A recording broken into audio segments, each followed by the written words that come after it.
Ôtez pas tous, bien-aimés frères et sœurs. Nous savons très bien que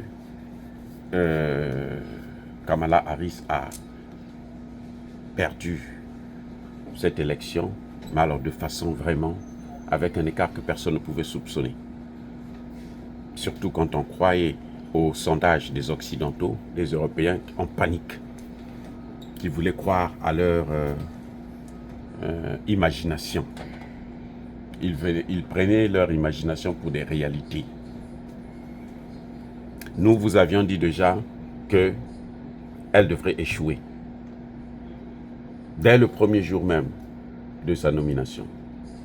D'abord parce que madame n'a jamais fait la campagne. Et la seule fois où elle a essayé de faire la campagne électorale, elle a échoué, n'a pas passé même la première étape des primaires. Et comme par hasard, elle a été parachutée au poste de vice-présidente. Ça a surpris tout le monde. Et malheureusement, il n'y a pas eu de primaires pour désigner un candidat du côté des démocrates. Donc, on l'a imposé sans avoir fait la campagne. Parce que quand vous faites la campagne, quand vous passez par les primaires, ça vous permet de maîtriser les sujets que vous allez développer. C'est comme lorsque j'étais en thèse de doctorat, mon professeur m'a conseillé, mon jeune homme, si tu veux faire pour ton doctorat, je préfère que tu choisisses le même sujet que tu as choisi en 2A. Parce que c'est là que tu as commencé à faire la recherche, tu as un sujet, tu ne développes pas trop, mais tu restes dans les grandes lignes, et puis maintenant, au doctorat, tu étales tout. Et c'est ce que j'ai fait, et ça a été facile pour moi. En 3 ans, boum, c'est passé, c'est passé. Donc, il y a déjà ce fait-là que Kamala Harris n'a pas passé les primaires. Elle a été imposée. Donc, elle n'a pas de programme. Et le programme elle est attachée au programme de Biden. Et le programme de Biden, c'est un programme, mais alors qui a montré ses limites sur le plan international, sur le plan économique, sur le plan financier, sur le plan monétaire, surtout parce que la chute du dollar a commencé à s'aggraver avec la crise en Ukraine, parce qu'ils ont commis des erreurs. Et je voyais Trump venir. Pourquoi? Parce qu'il est le premier à voir ce que moi j'avais vu, ce que nous avons vu. De dire que le grand problème, ce n'est pas la guerre militaire, c'est la guerre économique. La vraie guerre dans ce monde, ce n'est pas une guerre militaire, c'est la guerre économique. Parce que vous ne pouvez pas faire une guerre militaire si vous avez une économie faible. Eh oui. Et pendant que Joe Biden et Kamala Harris ont choisi de faire la guerre militaire, eh ben, les Russes répondaient à cette guerre militaire en Ukraine et les Chinois et les Russes travaillaient ensemble pour attaquer le point fort, ce qui faisait la force des États-Unis, c'est-à-dire le dollar américain. Donc, ils ont commencé à attaquer le dollar d'une manière très très forte. Et les Russes avaient déjà l'expérience. Parce que quand on a commencé à sanctionner la Russie, eh ben, eux aussi, ils ont commencé à développer un système de paiement avec l'Iran, en dehors justement du dollar, en dehors du système SWIFT, qui permet aux Américains et aux Européens de contrôler justement lesquels qui ne respectent pas les sanctions qu'eux, ils imposent pour détruire les économies des autres. Donc, cette arme-là qui était fondamentale, cette arme, c'est le dollar, et puis accompagné donc du système SWIFT. Parce que chaque fois que vous faites des transactions en dollars, eh ben, les Américains et les Européens le savent à travers le système SWIFT. Et quand vous êtes sanctionnés, ceux qui ne respectent pas les sanctions, eux aussi, ils sont sanctionnés à leur tour.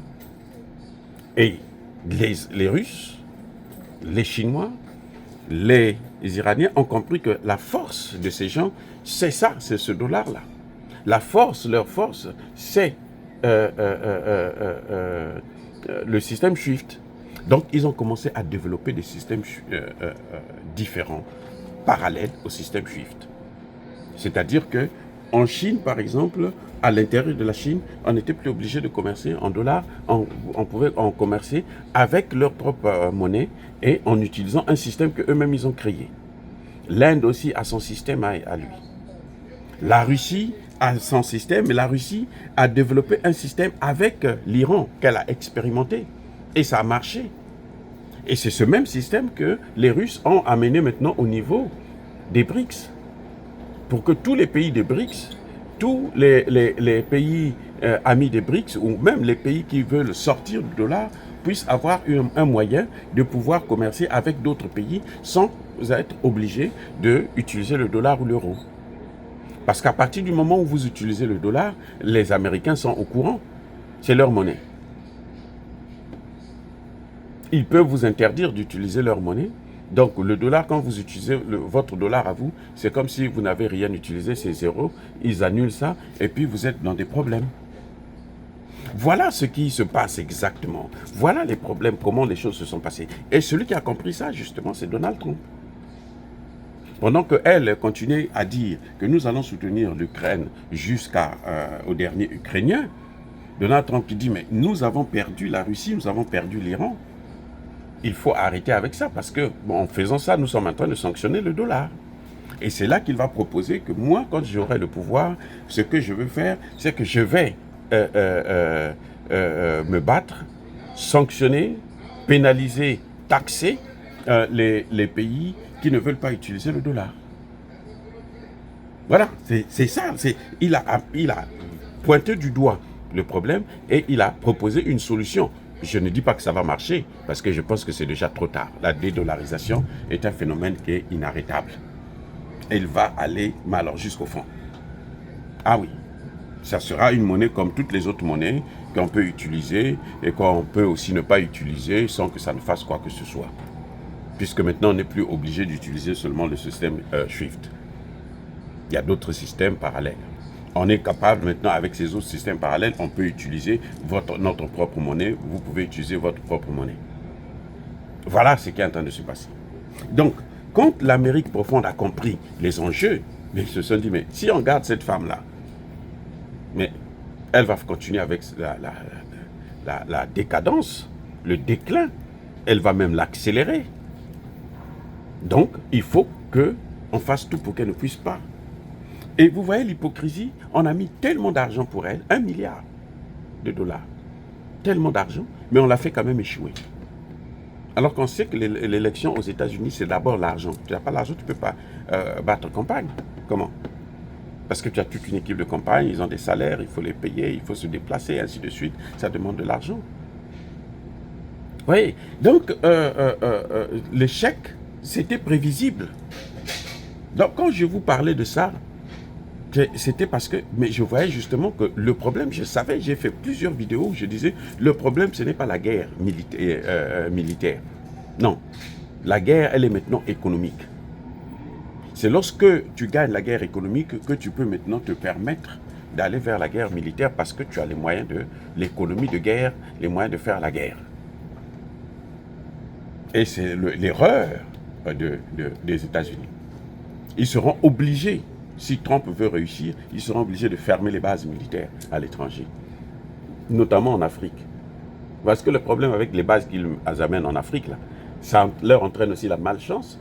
Vous savez, parce qu'il y a deux mondes, il y a le monde matériel, le monde spirituel. Les bases qui viennent d'Afrique, qu'ils installent en Afrique, là, ça, c'est ça qui va leur apporter la malchance. Regardez bien que, si vous regardez bien, tous les pays qui ont causé des problèmes à l'AES, Mali, Burkina, Niger, en gros le Sahel, tous ces pays-là ont des problèmes, ont des difficultés. Regardez bien, faites une observation. Je ne dis pas, je vous demande seulement vous-même d'observer, y compris les États-Unis d'Amérique. Ils sont en difficulté parce qu'ils ont attaqué l'Afrique. On n'attaque pas sa propre mère. Voilà. On a beau la contester. Vous allez me dire qu'il y a eu l'esclavage, la colonisation, ça n'a rien. Oui, c'est vrai. Mais nous sommes en une nouvelle ère, l'ère du Verseau. Et que ça doit changer. Même nos dirigeants. Vous allez voir que de plus en plus les dirigeants qui ne s'alignent pas sur le panafricanisme pour protéger la souveraineté des pays africains, les biens des pays africains, ces pays-là auront de plus en plus de sérieux problèmes. Donc voilà, bien aimés frères et sœurs, c'était prévisible que Trump devait gagner. Soyez bénis. Vive l'Afrique éternelle, j'ai dit et j'assume.